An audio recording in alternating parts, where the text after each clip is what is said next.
Alors, dans ce module, on va voir ensemble, on va travailler sur le corps humain. Donc, je vais vous montrer un petit peu comment on peut arriver à dessiner en fait le corps humain. Alors, de mon côté, le corps humain, comment je me suis perfectionné en fait dans le corps humain, pas forcément dans une notion, on va dire, académique, en essayant de réfléchir à comment sont composés les muscles, où sont positionnés les os, etc., etc.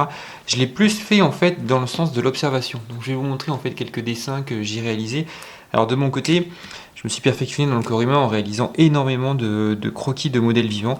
Donc, l'objectif, c'est d'aller dans des ateliers et c'est des pauses en fait qui durent entre 1 minute et 15 minutes et c'est d'arriver à croquer. Donc quand je vous dis énormément, c'est que je crois que j'ai scanné en fait mes meilleurs dessins. J'en ai fait 500 en fait en l'espace de 2 ans. Donc ça veut dire que j'ai dû faire quasiment plus de 1000 à 1500 croquis en fait dans cette notion-là. Alors pas pour vous dire que je suis bon ou pas bon là-dessus, non, mais juste pour dire que moi j'ai compris en fait la construction du corps avec l'observation. Même si on peut toujours dire, donc là on est dans une pause de 15 minutes en disant ouais mais en fait la proportion, la main est un peu petite, etc. etc. Bon, pourquoi pas. Mais dans l'idée, je me suis rendu compte que, par exemple, quand je veux dessiner en fait ce modèle-là, que bah, là je sais qu'en fait il y a la clavicule en fait. Je le sais parce qu'au final, c'est pas que je l'ai forcément appris d'un point de vue théorique, c'est que bah, en fait, à force de le voir, surtout quand on est des modèles hommes, bah, je sais qu'il se passe quelque chose, ici que je sais que j'ai une pliure, ici aussi, ici je sais que j'ai les abdominaux, etc., etc. Et en fait, le sens de l'observation m'a permis au fur et à mesure de construire en fait mes dessins et d'arriver en fait à une certaine proportion. Même si on le verra dans la notion de temps, au départ je partais un peu sur des silhouettes. Après, il m'a fallu à peu près 6 mois pour commencer à intégrer les mains, et après, il m'a fallu par exemple 6-7 mois pour intégrer le visage en fait. Donc, il m'a fallu quand même une bonne année à raison de 2 heures par semaine en moyenne pour arriver en fait à construire en fait le global. Bon, je ne vais pas vous décourager loin de là, mais juste pour vous dire en fait que l'observation il est intéressant. Alors bien sûr qu'il est complémentaire effectivement avec des notions théoriques que j'ai appris entre temps où étaient positionnés les muscles pour en fin de compte à la fois le voir mais me rendre compte aussi en fait. Et des fois c'est aussi rassurant de se dire bah là je sais que j'ai un os, ici je sais que j'ai un muscle, ici je sais que ça va être bombé, même si je le vois j'en déduis parce que il y a des corps en fait où on voit bien, il y a des corps en fait où on voit moins bien. Donc ce qu'on va voir c'est je vais vous montrer une petite approche, donc là je l'ai fait avec de l'encre diluée, et puis pour info là j'aime bien ce style là en fait, moi j'aime bien le faire un petit peu au bic et faire un petit peu n'importe quoi. Mais voilà, ce que je vais vous montrer un petit peu dans cette vidéo-là, c'est comment vous pouvez arriver à vous perfectionner. Alors déjà, ce qui va être intéressant, c'est que pour ma part, des fois, alors regardez, je vais vous montrer, j'ai fait un petit repère qui est ici. Donc je vais vous mettre, je sais pas si on le voit bien. Donc par exemple, quand on fait un repère, moi je suis pas trop sur cette méthode-là, sur la méthode de me dire, bah par exemple, quand je veux construire, chercher ma feuille. Quand je veux construire par exemple un modèle vivant, je vais me dire qu'il y a effectivement une tête, que les avant-bras ça équivaut à 2 têtes, le tronc, etc., etc. Pourquoi? Parce que bah déjà j'ai pas forcément le temps, parce que ça dépend dans quel contexte vous êtes. Si vous êtes dans un modèle vivant ou même si vous êtes dans la rue en train de capter, bah, le temps de compter en fait le nombre de têtes, etc. C'est assez difficile. Je vais vous montrer 2 méthodes pour pouvoir le faire. La première méthode c'est de poser en fait son croquis, puis la deuxième méthode c'est de la faire au fur et à mesure. En plus, je trouve que généralement, j'ai pris un exemple ici sur cette image-là, bah, en fait, on n'a jamais la même pose en fait. C'est-à-dire que si par exemple vous êtes figé, vous apprenez le corps humain comme ça, en étant figé, on va dire bah là il faut une tête, etc. etc. Bah, en fait, on est rarement dans cette pose-là quand vous allez le faire. Quand vous allez vous amuser à faire un modèle vivant ah bah j'ai cassé bien. Dans un modèle vivant, dans une pose, pardon, vous allez être sur une pose qui va être un peu, pas forcément dans tous les sens, mais si demain on est dans cette pose-là, bah, c'est que c'est pas le même contexte que d'apprendre sur quelque chose d'un peu plus figé. Alors, comment je fais généralement? Donc, alors je le fais rarement sur photo au final le corps humain, mais bon là je vais quand même vous le montrer là-dessus, donc je vais enlever ça. Voilà, je mettrai la petite photo. Alors déjà, on incline un peu la feuille, c'est-à-dire que si je vois que c'est en hauteur, je vais me mettre en fait comme ça. Alors moi, dans l'exemple, je vais rester ici pour bien rester dans le champ de ma caméra. Et ce que j'aime bien faire, c'est 2 approches. Je fais en fait un crayonné où je vais poser en fait vraiment une tendance. Donc je vais mettre un petit crayonné. Donc, je commence un petit peu toujours par la tête. Je commence par la chevelure. Même si là, on aurait pu se dire, est-ce que j'aurais pu commencer peut-être par l'avant-bras, etc., etc. Je regarde si ça va rentrer dans ma feuille. C'est la question que je suis en train de me poser. Ça va être peut-être un peu limite, mais bon, je raccourcirai un peu pour vous montrer l'exemple. Après, je fais pas tout de suite l'oreille, hein. Je vais tracer le cou, deuxième élément, je regarde, j'observe, et là, le premier point que je vois, c'est cette épaule. C'est-à-dire que là, je vais commencer à marquer un peu l'épaule. Un point que je connais par cœur, c'est cette pliure. On a toujours la pliure du bras. Je la mets, et puis je regarde pas, mais bon, je me dis où est-ce qu'elle tombe à peu près. Elle tombe peut-être au niveau de l'oreille. Donc je pourrais positionner l'oreille là maintenant, mais je vais attendre un petit peu. J'aime bien placer le cou. Donc moi, ce que je fais, je place toujours des points en fait comme ça, puis après je vais relier, mais là encore une fois, je suis dans une tendance que je vais pas forcément respecter à 100% après, mais qui va me permettre effectivement d'avoir une première notion. Là, elle est de dos, mais le sein il est toujours intéressant comme repère à mettre en place. Ici, je vais regarder un peu l'inclinaison des épaules. Donc là, on voit qu'elle monte un petit peu, donc du coup, je vais monter un peu ici. Si je vais mettre là, je vais faire là. Je vais mettre le coude. Là, encore une fois, je suis vraiment dans quelque chose d'assez brouillon. Je vais pas descendre trop en bas, parce que en fait, je veux pas avoir la place de mettre mon pied, donc vous m'excuserez si jamais il y a une petite erreur de proportion là-dessus, mais c'est... Alors, quand je suis des fois en séance de modèle vivant, si par exemple je vois que j'ai fait une petite erreur de proportion, bah, du coup, je fais pas rentrer le pied, en fait. Voilà. Bon. Là, bah, du coup, je vous montrerai après comment on fait le pied. Ici, je vais me mettre là. Et du coup, bah, pour le coup, je ne le rentre pas, c'est pas grave. Voilà. J'en ferai un deuxième de toute façon tout à l'heure. Donc là, j'ai posé en fait mon modèle, j'ai posé la tendance. Et ensuite, ce que je vais faire, c'est que soit je prends un autre outil, ou soit j'appuie plus fort et là, je redessine. Alors, avec la tablette, vous pouvez agrandir en fait la photo. Je vais vous montrer. Vous pouvez agrandir en fait la photo comme ça. Et puis, y aller un petit peu, et détail par détail. Et là, vous allez commencer à construire votre élément. Si vous êtes dans une séance de modèle vivant, voilà, vous avez posé ça. Alors, ça prend, hein, si par exemple on se dit, tiens, je vais faire ça en 10 minutes, c'est complètement possible, avec de l'entraînement. Et bien en fait, on a posé ça en 30 secondes. Et puis après, on fait le reste. Et puis ben là, je vais construire. Alors, en fonction de... Pas forcément, je vais construire en fonction de ce que je vois sur mon crayonné, je construis ce que je vois en fait sur le dessin. Donc là, par exemple, j'ai mon chignon. Donc là, etc. Ici, je vais commencer à placer l'oreille. Pourquoi pas. Je peux commencer à faire le sens du détail du visage. C'est pas faire parfaitement comme la photo. Hein. Je peux sortir un peu du côté. Je fais pas encore les cheveux, j'attends un peu. Je m'aperçois que ma tête est légèrement petite. Mais ce qui est bien, c'est que comme j'ai fait ce trait-là, comme elle est petite, je peux rajouter un trait au-dessus pour agrandir un peu ma tête. C'est pas très grave parce qu'après, je vais pouvoir faire la chevelure. Donc on le verra moins.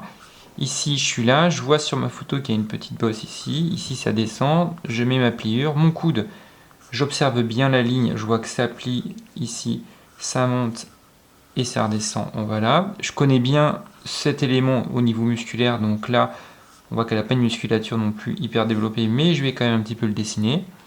Je peux faire un léger semblant au niveau de la poitrine. Ici, je peux l'accentuer un petit peu. Là, il ne faut pas que je me plante parce que, en fait, comment c'est ? Ça descend et là on a une légère bosse ici. Je regarde bien si j'ai bien respecté effectivement la largeur là pour pas que ça fasse trop gros et qu'on retrouve un peu la même largeur ici, même si là on voit que c'est un peu plus gros parce que elle est peut-être dans un mouvement où voilà, c'est un peu plus gros qu'ici. Ici, je vais le faire.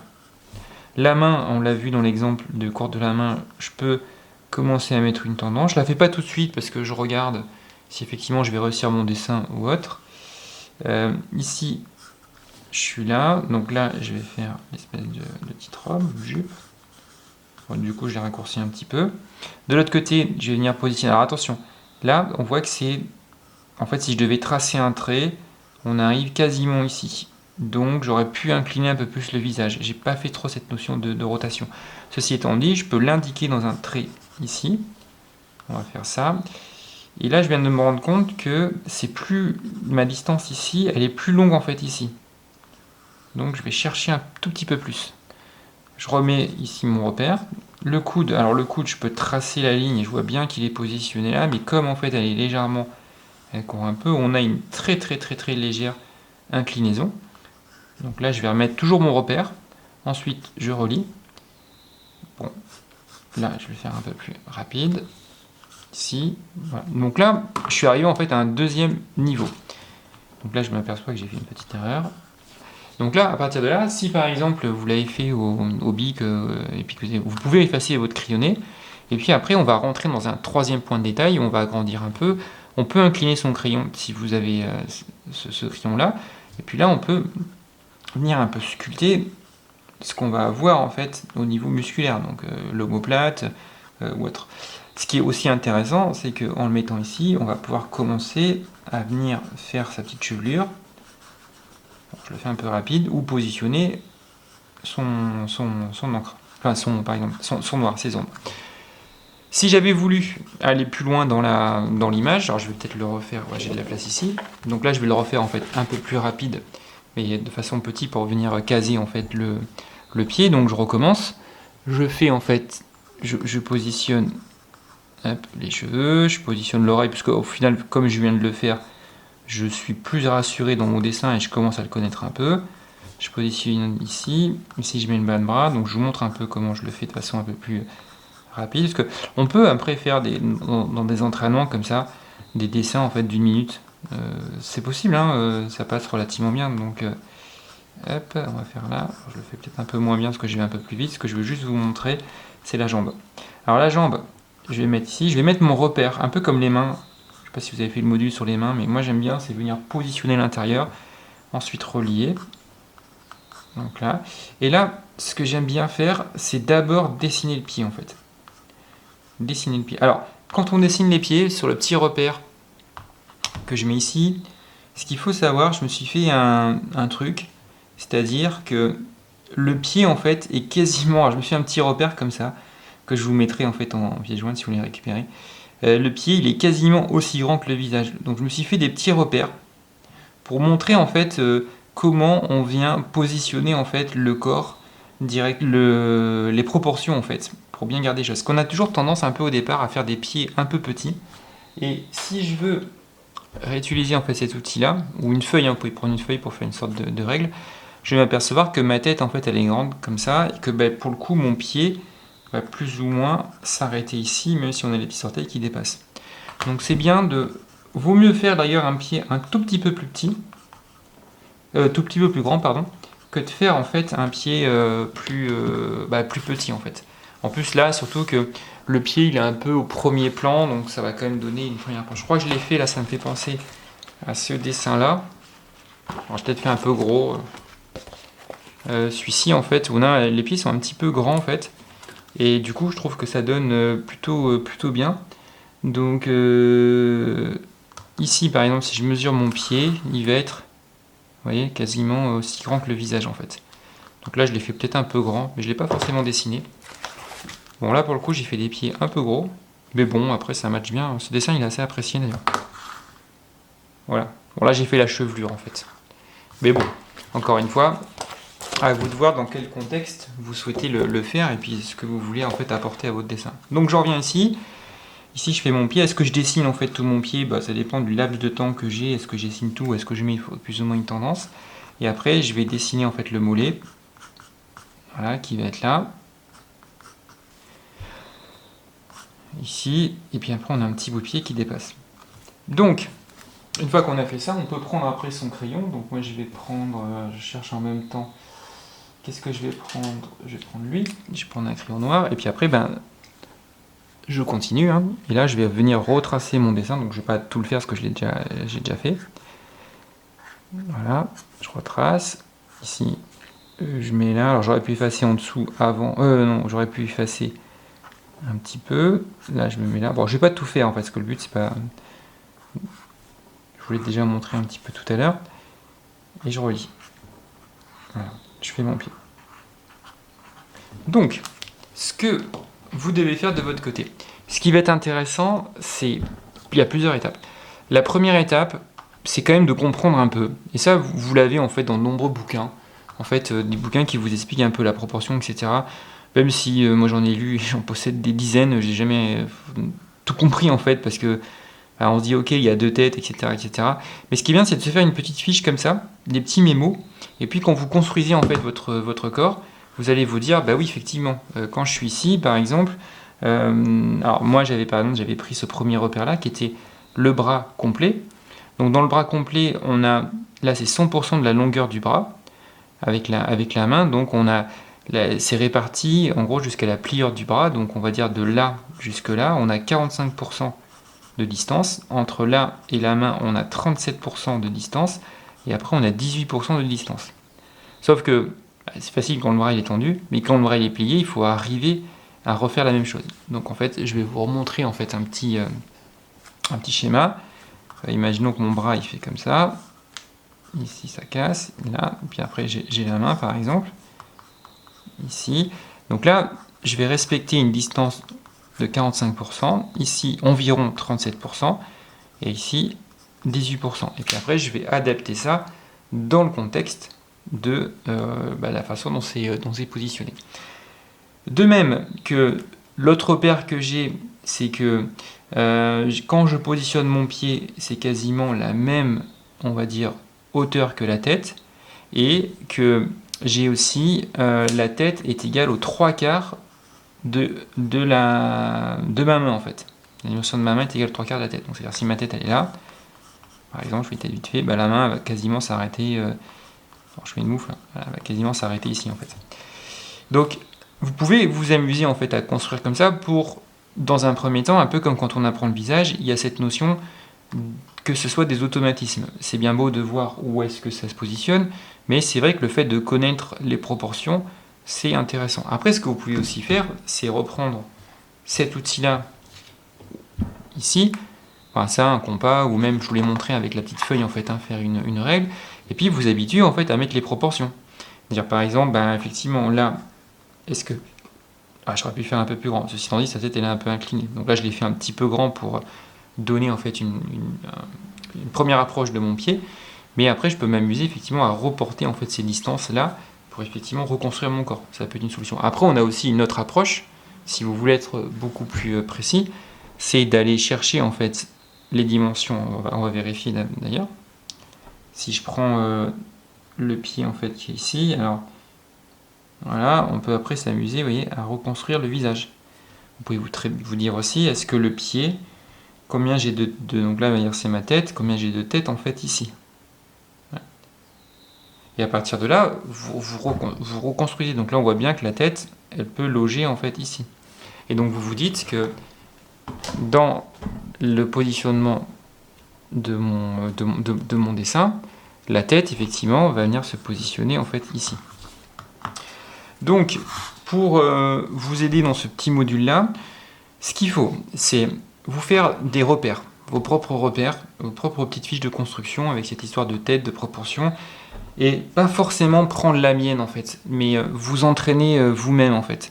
Vous prenez une image et puis vous prenez ça et puis vous faites des postures, puis vous essayez de chercher en fait ce qui est bien comme proportion. Est-ce que c'est ci, est-ce que c'est ça, est-ce que c'est le pied? Est-ce que à découper, en fait, ça peut être aussi ça, par exemple, c'est me dire, cet élément-là, combien de fois je l'ai, en fait, par exemple, est-ce que dans mon avant-bras, ici, ça représente 3/4 de là, par exemple. Donc, construisez vous-même, en fait, vos propres outils, en fait, de proportion. Entraînez-vous à être dans des poses un peu dans tous les sens, un peu biscornues. Pourquoi? Parce qu'encore une fois, si vous apprenez trop figé, jamais, on dessine jamais des gens comme ça, en fait. Les gens, ils sont toujours en mouvement, ou ils sont toujours dans une certaine, on va dire, notion s'ils font du sport, etc. Donc ça, c'est le deuxième point. L'autre point, c'est de bien comprendre, quand même, ça c'est important, de bien comprendre l'observation. C'est qu'encore une fois, il faut quand même effectivement savoir où il est situé. Et je ne vais pas vous faire un cours global sur toute l'anatomie, etc. Je crois il y a suffisamment de cours assez précis en fait là-dessus. On peut s'y intéresser. On peut y aller par étapes en s'intéressant à travailler là-dessus. Ça, je veux dire, pourquoi pas. D'ailleurs, moi, je crois que j'en ai une. Il y a plein de petites applications mobiles comme ça sur le corps humain qui vont vous permettre effectivement de comprendre les choses. Mais il ne faut pas en faire une obsession, en fait. C'est pas, à mon sens, c'est pas forcément ça qui va faire de vous, en fait, un bon dessinateur sur les modèles vivants. Ce qui va faire de vous un bon dessinateur sur les modèles vivants, ça va être le fait d'avoir déjà son trait, de bien capter, et puis après de bien respecter les proportions, et puis après dans la finalité arriver en fait à donner une émotion. Donc voilà, on a fini ce petit module-là, on va passer au suivant, et puis après je vais essayer de vous montrer aussi dans des contextes de modèles vivants comment on peut arriver à faire des choses intéressantes.